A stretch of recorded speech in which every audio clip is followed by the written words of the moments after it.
اگر ایک شخص 10 12 15 20 سال جیل میں گزارنے کے بعد عدالت اس کو باعزت طور پر بری کر دے تو پھر اس سسٹم کو کیا کہیں گے؟ مطلب کہ ایف آئی آر کا اندراج ہوا تو غلط، پولیس کی انویسٹیگیشن ہوئی تو غلط، سیشن کورٹ کا سزائے موت دینے کا فیصلہ ہوا تو غلط، ہائی کورٹ نے اس فیصلے کو برقرار رکھا تو غلط، سپریم کورٹ نے 12 سال بعد اس شخص کو انصاف دیا تو کیا انصاف دیا؟ اب اس ایک جو دو عدالت نے فیصلہ کیا، ایک مرد تھا ایک عورت تھی، اس کو باعزت طور پر رہا کرنے کا حکم صدر فرمایا ہے، تو اب سپریم کورٹ کو اب پتا چلا ہے کہ یہ بندے بے گناہ تھے۔ اس کا مطلب یہ ہے کہ پیچھے جو سسٹم تھا وہ سارے کا سارا غلط اور فلاپ تھا۔ اب کون حساب دے گا اس بات کا کہ یہ جو دو لوگ، یہ چلیں ان دو لوگوں کی بات میں کر رہا ہوں، لیکن بے شمار ایسے لوگ ہیں جن کو بر وقت انصاف نہیں ملتا۔ اب یہ لوگ یا بے شمار اس طرح کے ہزاروں لوگ جو سال ہر سال جیل کی سختیاں برداشت کرنے کے بعد آخر کار ان کو باعزت طور پر بری کر دیا جاتا ہے، کون حساب دے گا؟ ان کی آزادی کو سلب کر لیا گیا، جیل کی تکلیف برداشت کرنا پڑی، ان کی فیملی نے کتنا سرو کیا، بچے کتنے ڈسٹرب ہوئے، معاشی معاملات کتنے ڈسٹرب ہوئے، بیوی اور دیگر ماں باپ کتنے ڈسٹرب ہوئے، ان کا حساب کون دے گا؟ یعنی کہ آپ ایک شخص کی جوانی کھا گئے، ایک شخص کی زندگی کا اہم وقت آپ کھا گئے، اس کی آزادی کو آپ نے سلب کر لیا، اس کے خاندان کو آپ نے برباد کر کے رکھ دیا، اور 12 سال بعد آپ کو یہ پتا چلا کہ وہ فیصلہ اب کون حساب دے گا؟ یعنی آپ سیشن کورٹ سے پوچھیں کہ اس نے غلط فیصلہ کیوں کیا، ہائی کورٹ سے پوچھیں کہ اس نے غلط فیصلہ کیوں کیا، انویسٹیگیٹنگ آفیسر سے پوچھیں اس نے غلط انویسٹیگیشن کر کے گناہ گار کیوں ڈکلیئر کیا؟ تو یہ بہت بڑا ظلم ہے، ناانصافی ہے۔ اس سسٹم کے اوپر لعنت بھیجنے کو دل چاہتا ہے کہ ایک بندے کی زندگی برباد کر دی آپ لوگوں نے، اور 12 سال بعد آپ کو یاد آیا کہ اس کے خلاف جو کیس بنایا گیا تھا وہ تو جھوٹ پر مبنی تھا۔ بہرحال کچھ خدا کا خوف کریں، اللہ سے ڈریں۔ آپ اگر انصاف مہیا کرنے کے لیے انصاف کی کرسی پر بیٹھے ہیں تو اس کے ساتھ انصاف کریں۔ آپ اگر گورنمنٹ سے مراعات لیتے ہیں، تنخواہیں لیتے ہیں، تو آپ یہ سمجھیں کہ اس کو آپ نے حق حلال کر کے کھانا ہے۔ یہ ظلم اور ناانصافی ہے کہ آپ انصاف نہیں کرتے یا بر وقت انصاف نہیں کرتے۔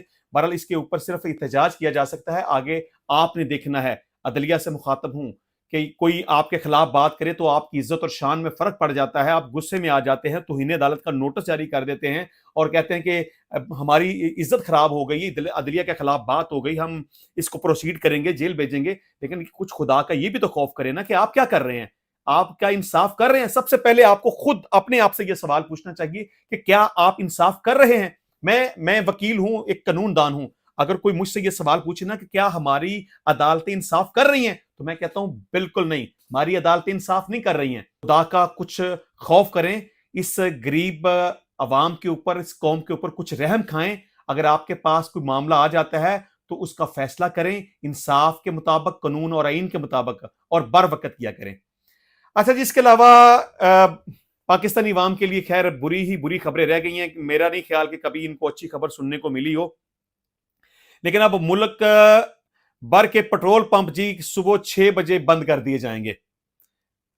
معاملہ کچھ اس طرح سے ہوا ہے کہ پٹرول پمپ مالکان کے اوپر گورنمنٹ نے جو ٹیکسز لگائے ہیں، میرا خیال ہے شاید ایڈوانس ٹیکس تقریباً 3-4% ان کو ادا کرنا پڑے گا۔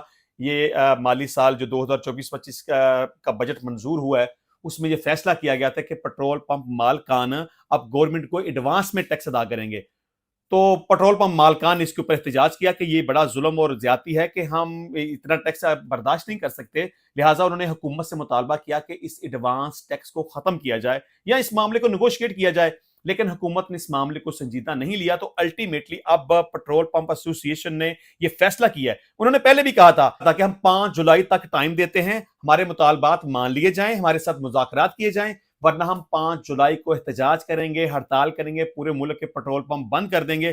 بہرحال ان کی بات نہیں سنی گئی، تو انہوں نے کہا کہ اب ہم 5 جولائی کو مطلب کہ کل پورے ملک میں ہڑتال کریں گے، پٹرول پمپ بند کر دیں گے۔ تو اب جس بندے کے پاس بائک ہے، گاڑی ہے، اس کو چاہیے کہ بر وقت تو اس کی ٹینکی وغیرہ بھروا لیں۔ کوئی پتہ نہیں ہے ہڑتال 1 دن جاری رہے یا 1 سے زیادہ دن جاری رہے۔ انہوں نے یہ بھی کہا کہ جب تک حکومت ٹیکس واپس لینے کا اعلان نہیں کرتی اس وقت تک کوئی مذاکرات نہیں ہوں گے۔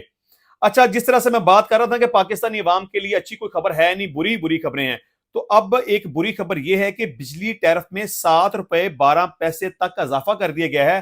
اب کتنے یونٹوں کے استعمال پر فی یونٹ کیا قیمت ہوگی، یہ میں آپ کے سامنے رکھ دیتا ہوں۔ اچھا جی، اب وفاقی کابینہ نے گھریلو صارفین کے لیے بنیادی ٹیرف 48 روپے 84 پیسے تک مقرر کرنے کی منظوری دی ہے، جبکہ مجموعی طور پر فی یونٹ بنیادی ٹیرف میں 3 روپے 95 پیسے سے 7 روپے 12 پیسے تک اضافہ منظور کیا گیا ہے۔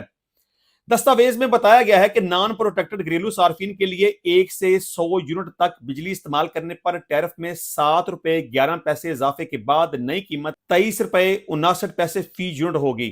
اسی طرح ماہانہ 101 سے 200 یونٹ چلنے پر بنیادی ٹیرف 7 روپے 12 پیسے اضافے کے بعد 30 روپے 7 پیسے مقرر کیا گیا ہے۔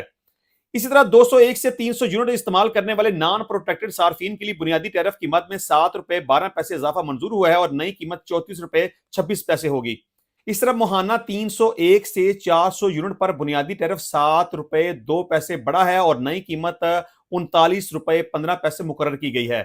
ماہانہ 401 سے 500 یونٹ پر بنیادی ٹیرف کا اضافہ 6 روپے 12 پیسے ہوا ہے اور نئی قیمت 41 روپے 36 پیسے ہوگی۔ ماہانہ 501 سے 600 یونٹ استعمال کرنے والوں کے لیے ٹیرف 6 روپے 12 پیسے بڑھ چکا ہے اور نئی قیمت 42 روپے 79 پیسے مقرر کی گئی ہے۔ اس طرح ماہانہ 601 سے 700 یونٹ کے بنیادی ٹیرف میں بھی 6 روپے 12 پیسے اضافہ ہوا ہے، جس کے بعد فی یونٹ قیمت 43 روپے 92 پیسے کر دی گئی ہے۔ اسی طرح یونٹ سے زیادہ استعمال والے صارفین کے لیے بھی ٹیرف میں 6 روپے 12 پیسے اضافہ منظور کیا گیا ہے۔ ان کے لیے نئی قیمت 48 روپے 84 پیسے فی یونٹ ہوگی۔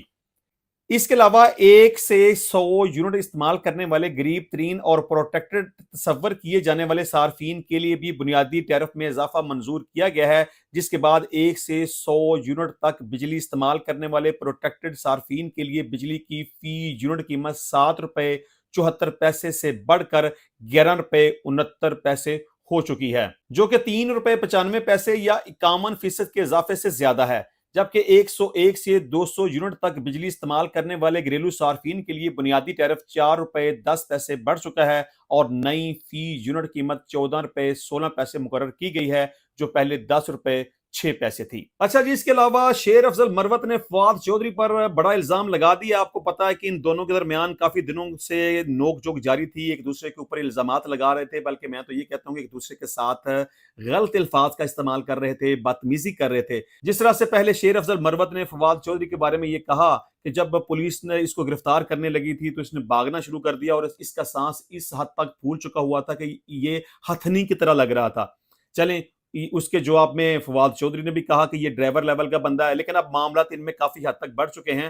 اب شیر افضل مروت نے ایک بڑا ہی سیریس قسم کا اور سنگین الزام فواد چودھری کے اوپر لگا دیا ہے۔ اس نے یہ کہا کہ مجھے عمران خان نے بتایا کہ رجیم چینج میں فواد چودھری کا کردار مشکوک تھا، یہ قمر باجوہ کے ساتھ ملے ہوئے تھے، ان پر فرمائشی کیس بنائے گئے، یہ وی آئی پی جیلوں میں رہے جہاں ان کی سیٹنگ تھی۔ شیر افضل مروت صاحب نے یہ بھی کہا کہ فواد چودھری کا یہ کہنا کہ وہ عمران خان کے کہنے پر علیم یا جہانگیر ترین گروپ میں گئے تھے، ان کا یہ بیان بھی جھوٹ پر مبنی ہے۔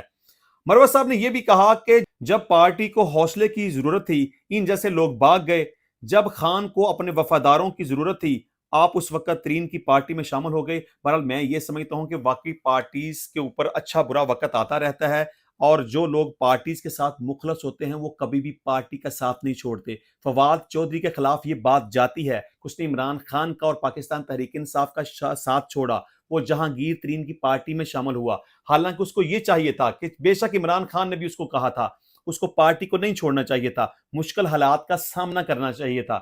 دیکھیں، اس کے خلاف کیسز تو پھر بھی بن گئے، جیلوں میں تو پھر بھی اس کو جانا پڑ گیا۔ میں سمجھتا ہوں کہ کوئی بھی صورتحال تھی، اس کو وفاداری کا مظاہرہ کرنا چاہیے تھا، عمران خان کو نہیں چھوڑنا چاہیے تھا۔ تو بہرحال میں سمجھتا ہوں کہ مروت صاحب یہ بات جو کہہ رہے ہیں نا کہ جب وفاداروں کی ضرورت تھی، جب پارٹی میں رہنے کی ضرورت تھی، جب عمران خان کا اور تحریک انصاف کا ساتھ دینے کی ضرورت تھی، اس وقت فواد چودھری تو پاکستان تحریک انصاف میں نہیں رہا، وہ تو بھاگ گیا اور جہانگیر ترین کی پارٹی میں شامل ہو گیا۔ بہرحال یہ مروت صاحب کی بات صحیح ہے۔ شیر افضل مروت صاحب نے یہ بھی کہا کہ اگر فواد کا تعلق پاکستان تحریک انصاف کے ساتھ نہ ہوتا تو وہ چاہت فتح علی خان کا ہمنوا ہوتا۔ چلیں خیر، یہ تو ان کے آپس کی چپکلش اور آپس کے معاملات ہیں جو کہ نہیں ہونی چاہیے۔ بہرحال میں سمجھتا ہوں کہ اچھے الفاظ کے ساتھ ایک دوسرے پر تنقید کر لینی چاہیے، لیکن اخلاق اور تمیز کا دامن کبھی بھی ہاتھ سے نہیں چھوڑنا چاہیے. انشاءاللہ ملتے ہیں نیکسٹ ٹائم نئی ویڈیو میں نئے ٹاپک کے ساتھ. تب تک کے لیے اجازت دیجیے. اللہ حافظ.